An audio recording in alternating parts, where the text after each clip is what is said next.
Hello, welcome to my kitchen, the birthplace of all of the wonderful recipes you see on my blog, lifeafteroxtail.com. We're going to have loads of fun today, I hope, and maybe make some mistakes together on YouTube, where I will broadcast my mistakes to the whole entire world. Today we're going to make Jamaican fried dumplings. Fried dumplings are called a variety of things depending on the island that you come from. I've heard people call it fried bakes. Some Jamaicans call it Johnnycake. And there's not a whole big difference between fried dumplings and festival. And so the recipe that I'm using today could probably be used for both. Could be adapted for festival as well. The only difference with today's recipe is that it's going to be gluten-free. I'm going to be making gluten-free fried dumpling. Why gluten-free, you may ask? Well, not even a few years, I guess it's been a year. But I've known for a while. So there's been a whole long journey in terms of trying to figure out my health, my body, etc. And to make a long story short, I have a condition called Hashimoto's thyroiditis. Hashimoto's thyroiditis is characterized by the presence of antibodies, so a high presence of antibodies plus an enlarged thyroid. So I have an enlarged thyroid, and that condition is typically the precursor to hypothyroidism. What happens is something happens where your body is somehow triggered to attack itself, and that's basically what an autoimmune condition is. So somehow, some way, my body got triggered to attack itself, and it started to attack my thyroid, and my thyroid gets enlarged. And what happens is, depending on the stage of where you are in the condition, once your thyroid gets enlarged, it may no longer be able to create the thyroid hormones that your body needs for your metabolism, and just for your hair and your nails and everything, and for your energy. And so that your TSH, right, thyroid stimulating hormone, could be affected. T3, T4, all those hormones. I am in the earliest stages because I'm taking really good care of myself, and I'm really in tune with my body. So I was really on it and proactive in terms of getting my thyroid tested when I was in my early 20s. And so I think we're at a place now where it's under control, and we continue to watch it.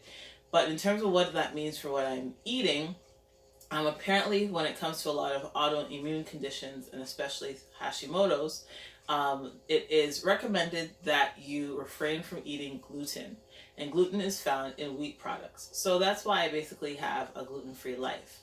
Of course, living gluten-free, eating gluten-free is all well and good, especially nowadays, because there's so many really good and now nutritious gluten-free breads and cakes and pies and cookies, etc. that you can buy at the grocery store. But what does gluten-free mean for somebody who is a Jamaican? Like, how do we make black cake gluten-free? How do we make gizzata gluten-free? How do we make, today, fried dumpling gluten-free? I haven't had fried dumpling in a while. And the only times I've had it since being diagnosed is times when I've had to cheat. Because my parents, and typically when you make fried dumpling, you use all-purpose white flour. So I have tried to find an alternative, a gluten-free alternative that I can use. So that's what we're going to do today. Now, wisdom would dictate that I would actually try this recipe on my own first before I go up on YouTube and put myself on blast. But because I'm semi-confident in this recipe, and because, let's keep it real, let's do this together. I said, let's try this together. Of course, if this does not work, then this video will not see the light of day. It's not like I'm on Facebook Live. And so we'll see what'll happen. So I have been cooking gluten-free and baking gluten-free for a while. I have a good sense of flours and what flours work well with one another. And that's how I came up with my little recipe. All my little notes, kind of crumply. And the little recipe I have in the corner is what we're going to follow today. So what you're going to need in terms of flours is you're going to need millet. Bob's Red Mill is where the brand that I use for most of my gluten-free flours, and probably the most ubiquitous brand that you'll see in the grocery store. So this is my millet flour, and Bob's Red Mill is really good about making most of its stuff gluten-free. So this already has a gluten-free label. So I'm going to be using millet flour. I'm going to be using oat flour. This comes from a Canadian company, Only Oats. I love that it's Canadian. They're from Regina, Saskatchewan, and it's certified gluten-free. You can get this online at amazon.ca. Sometimes you might even be able to find it in your local grocery store or health food store. We're also going to be using sorghum, sweet white sorghum flour, and according to Mr. Bob, he said that it adds a hearty protein and superb flavor to gluten-free baking. Add 15 to 20% sorghum flour to your flour mixes to make delicious breads, cakes, cookies, and more. And then because we're not using wheat, which naturally has gluten and has elasticity and starch, we have to add in our own starches to give it the same qualities. So one starch that I prefer to use is arrowroot flour, arrowroot starch. It's the same thing. It is one of the more nutritious starches. I mean, let's be real. Starch is starch, right? I'm not going to say this is the most nutritious food out there. But when it comes to starches and gluten-free baking, this is probably the best one. This is also could be used one-for-one interchangeably with cornstarch. But again, cornstarch is not the best thing to be consuming, right? Especially if you are trying to watch your glycemic load, like I am. Cornstarch is probably going to be more glycemic. I mean, they're both high glycemic, but at least this has a little bit more nutrients. So I'm going to be using arrowroot starch and seeing how that works. And the other thing that I have that I'm going to use to mimic the properties of gluten is xanthan gum. It's in my fridge. I'm not going to take it out right now because it needs to keep refrigerated. But xanthan gum lends that glue and elasticity property to gluten-free baking or gluten-free cooking, rather, when you're cooking with flours. You can also use xanthan gum one-for-one interchangeably with something called guar gum. Okay? And I mean, one day I'll do a whole blog post about the different binders you could use: xanthan gum versus guar gum versus psyllium husk powder, etc. You also use gelatin as a binder as well, especially if once we figure out, well, this is the gluten-free version, but it's not paleo. Eventually, one day, I'd like to figure out a paleo version of fried dumpling. Y'all pray for me. In which case, as a really good binder in paleo cooking is gelatin. And since I don't eat pork, you could probably find beef gelatin out there.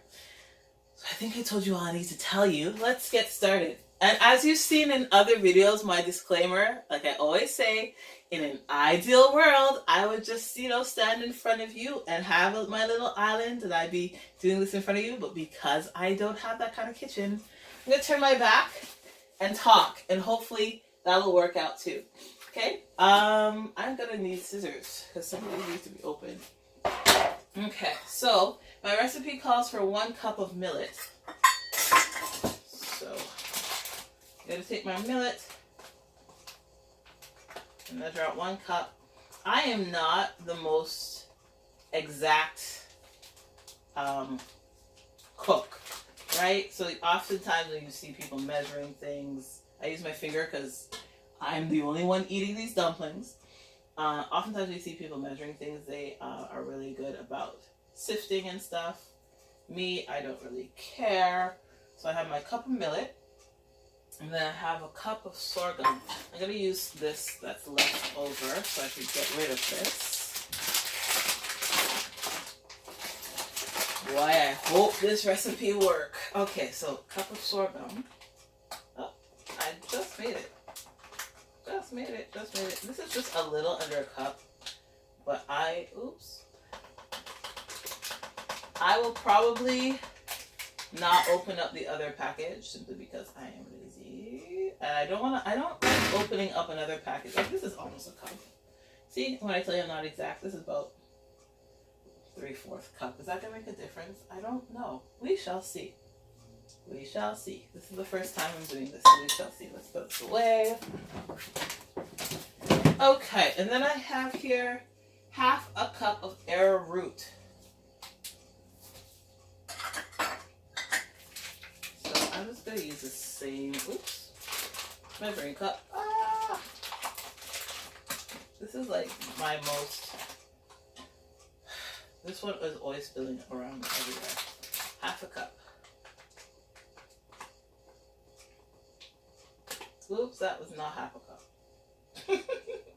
Hold up, this is half a cup. So it's a little bit more than half a cup. Will this make a difference? I don't know. It's kind of half a cup, okay. We shall see how this works out. So I said half a cup of arrowroot flour, half a cup of oat flour. Now, I wasn't sure if I should leave out the oat flour. My whole purpose in creating this recipe was to mimic a flour blend that's similar to all-purpose white flour, which is what you would typically use for your fried dumpling. However, I know that oat flour also would still keep the mixture pretty white, and oat flour often mimics many of the properties of gluten, which is why oat flour often has cross-reactivity in terms of, allergies to gluten, and it adds a lot of protein as well. So I'm going to try it with the oat flour. So, but all that to say that it could very well be that you don't need oat flour in this recipe that I am showing you. So I said half a cup of oat flour. Let's see if I can actually measure half this time. Okay, here we go. Half a cup of oat flour. There we go. A teaspoon of xanthan gum and a teaspoon of baking powder. Well, let's do the xanthan gum. Let's do the baking powder first. The baking powder I like to use is one that has no aluminum. This is also, I think it's organic. This is also organic. Yes, I'm one of those people, but I'm also, baking powder is not one of those things where it's so important to be organic, but I really don't like the idea of having random metals in my system, like aluminum. So I do try to buy aluminum-free baking powder. So I'm putting in 1 teaspoon of baking powder. Yes. I'm going to put in 1 teaspoon of xanthan gum. Where is my xanthan gum? I think this is it. I think this is it. What is this? Nope, that's not it.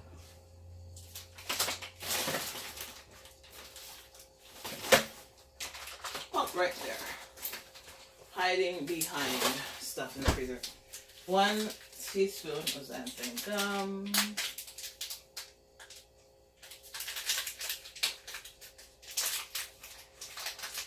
Wow, that's probably 1 teaspoon that already fell in there. Teaspoon of xanthan gum. Back up into my freezer. And of course, as with all things in life, you need salt. I'm just gonna eyeball this, but I would probably say half a teaspoon. It's one of those things, okay, so I'm adding salt for flavor, but if your fried dumpling does not taste like it has any taste, it's not like the end of the world, right? I'm gonna get rid of this so I have more space. So I have some oil here. I actually use the oil to fry some fried plantain. And we all talked about how to pronounce plantain. It's plantain. And I don't know if your mothers used to do this, but my mom, whenever she would fry plantain or fried dumplings, she'd save the oil to use it again. I don't know if that's actually healthy, but coconut oil is expensive. So she would typically use canola oil. I don't use any hydrogenated oils. I try to use a really good oil with a high smoke point, a good frying oil, which would be like avocado oil or, in this case, coconut oil. So here I have my blend. Hopefully you can see it. I would mix it. Oops, I don't know what that happened. What happened? I would mix it quickly. So it's more or less it's not a white color, but it's a light flour, light color to mimic my fried dumpling. Oh, you can also add some sugar. Do I want to add sugar? Is sugar easily accessible right now? I'm not going to add sugar because I'm going to try to stay away from the sugar. But you could also add sugar. So you mix it just so that everything is really well blended, right? And Then you continue like you would typically do if you were going to be making your non-gluten-free, regular run-of-the-mill fried dumpling, right? Which is what my mom would do. She would get some water. It doesn't have to be any certain temperature, but she gets some water and pour some in little by little until she's able to create a dough. So, I'm going to get myself some water.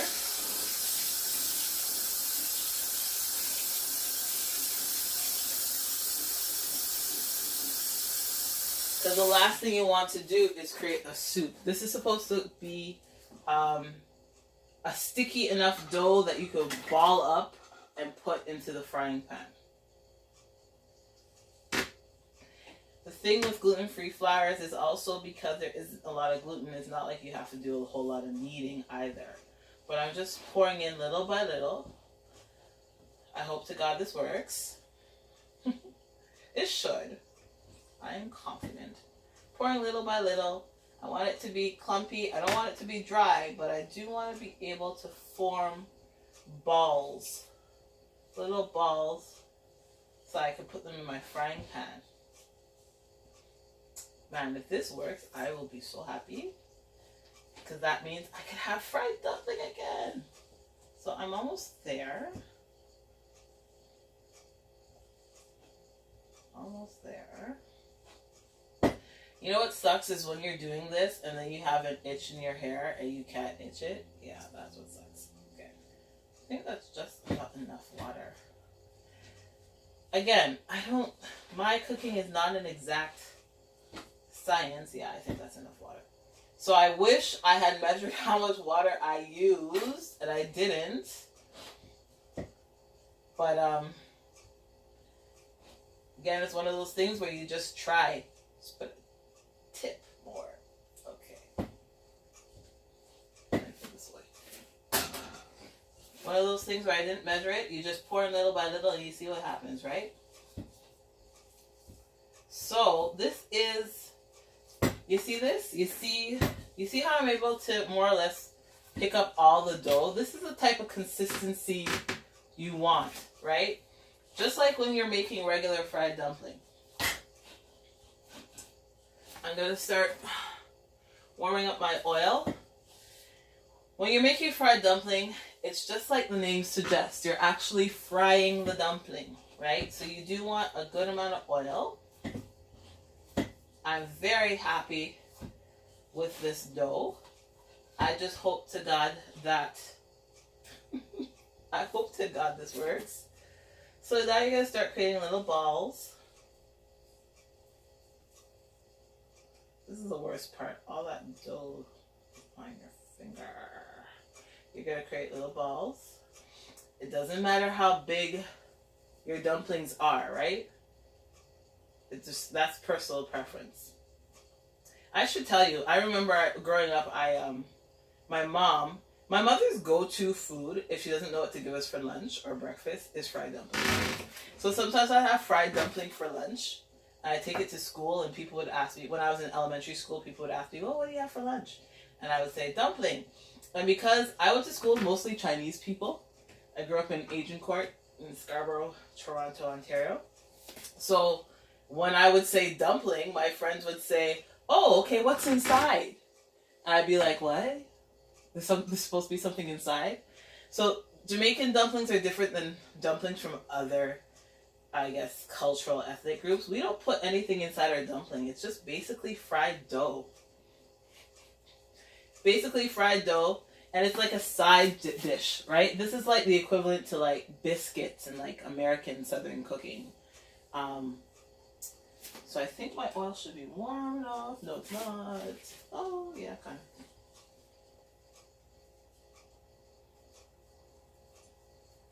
We shall see what happens with this.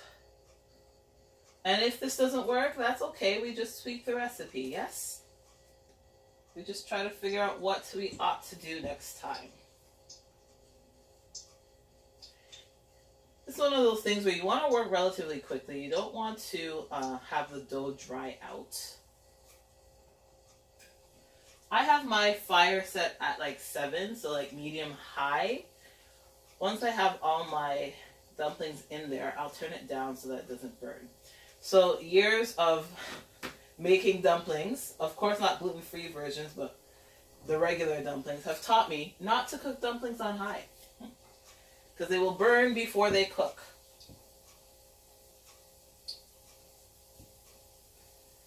I also have put my saltfish to soak because ideally I wanted saltfish and dumpling. I don't have callaloo.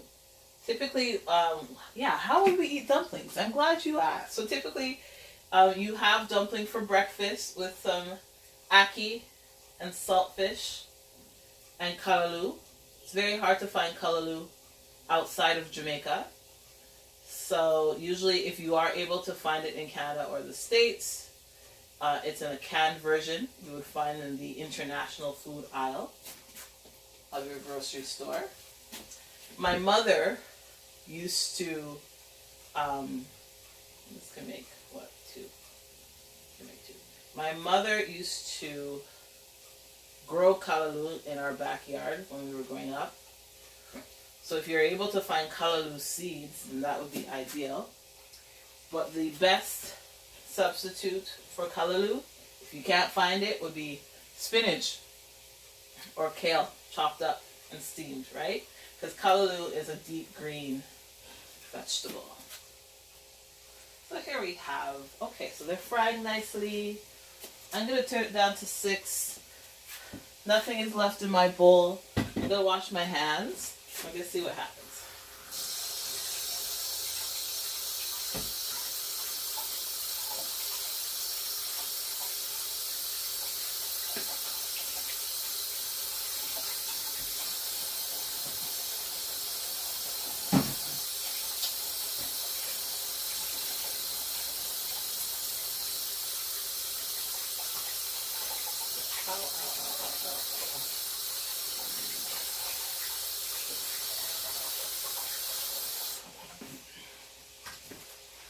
Okay, so they're frying nicely. You would know when to turn them when you're looking at the bottom and the bottom looks a little brown. So I would just get a fork and I shall turn them.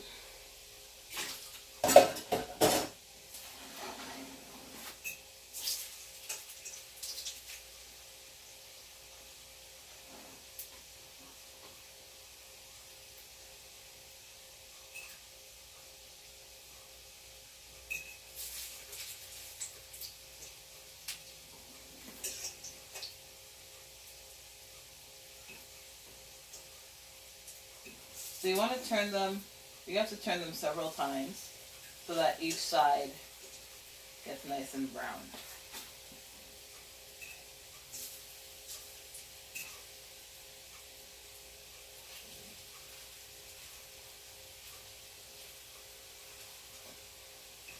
It should all take under 10 minutes to do for them to be done completely, right? Oops, oops, oops.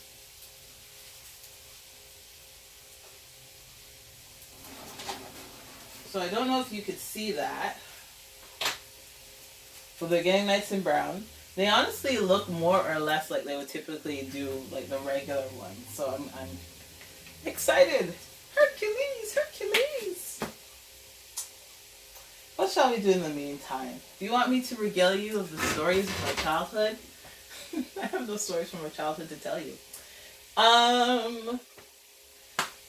So since my saltfish isn't ready, I do have turkey bacon. So yeah, this is not the orthodox way of eating your fried dumpling, but I do have turkey bacon and I have some fried plantains. So that's probably what I'm going to eat because I'm hungry. I'm not even going to tell you what time it is right now. I'm not even going to tell you what time it is right now. Just know that I'm having my breakfast right now. Looks like it's ready to be turned again.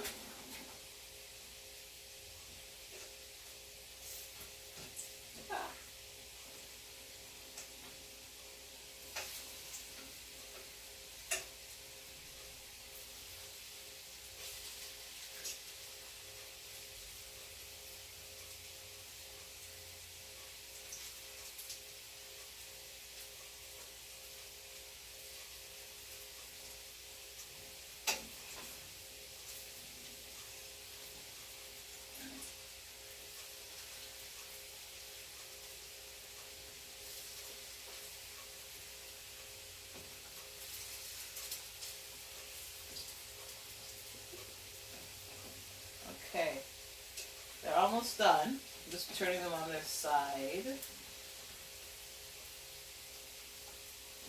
be on this side. They're almost done. They don't look as perfect. I mean, they look good, but when my mom would make them, they'd be really, really round and perfect. Anyways, I'm not my mom. I tried. But one way to know if you're on the right path, if you put in enough baking powder, is if you see them start to rise, right? Well, obviously. But I mean, in this case, so like, it's not like cooking or baking a cake, right? In this case, you actually see that it starts to like, the middle part starts to crack a little as it starts to expand.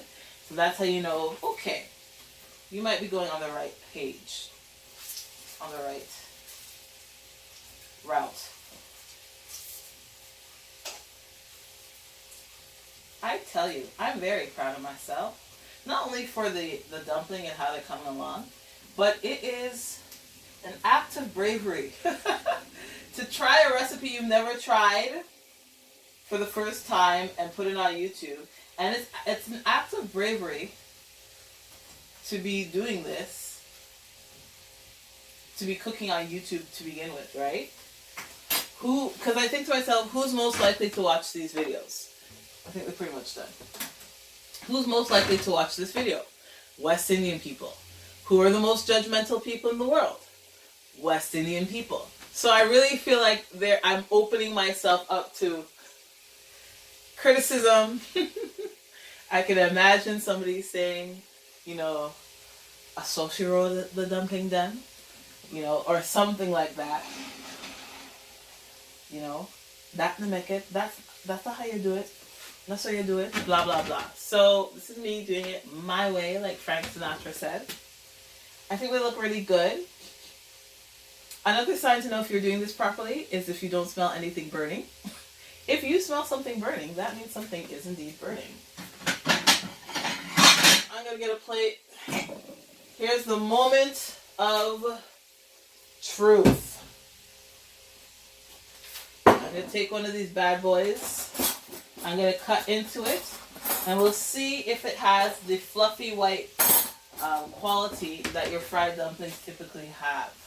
Let me take one of the dumplings that look a little mangled. Like this one. Okay? And I'm just going to take a butter knife. Let's see. Dum dum dum dum dum dum dum dum dum. Okay. Well,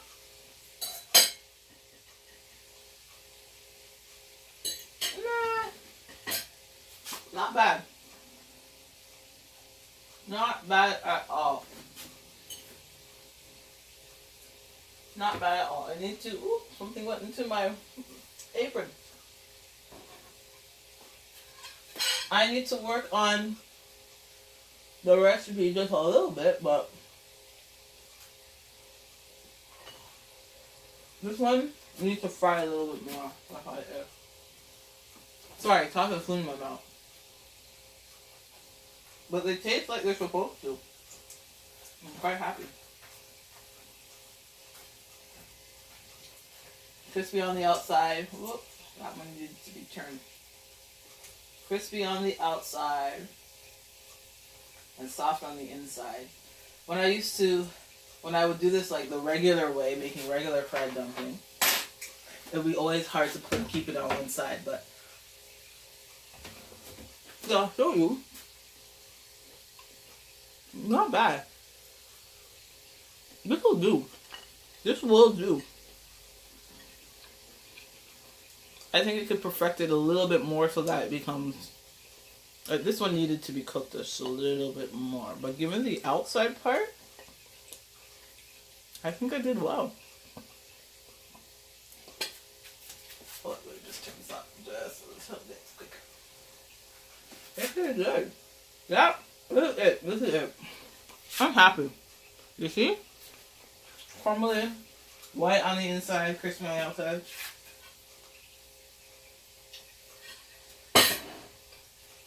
I am happy with these dumplings. Sorry, I can talk with my mouth full. So, yay! on the blog. I will post this on the blog. I will post pictures of the final product. You shall congratulate me.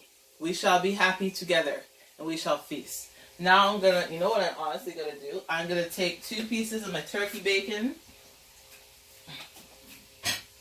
I'm gonna put some of my fried plantain.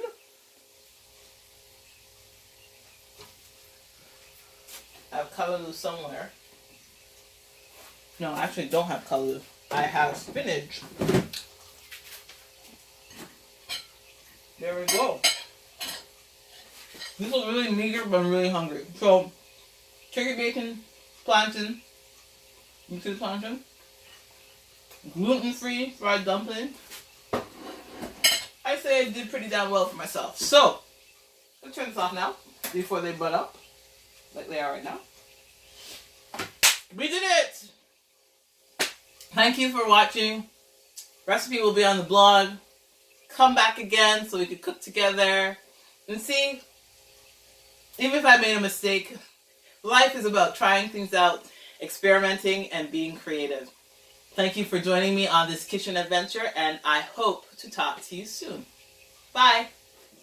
Let me go get some ketchup, put on these dumplings. I put ketchup on everything.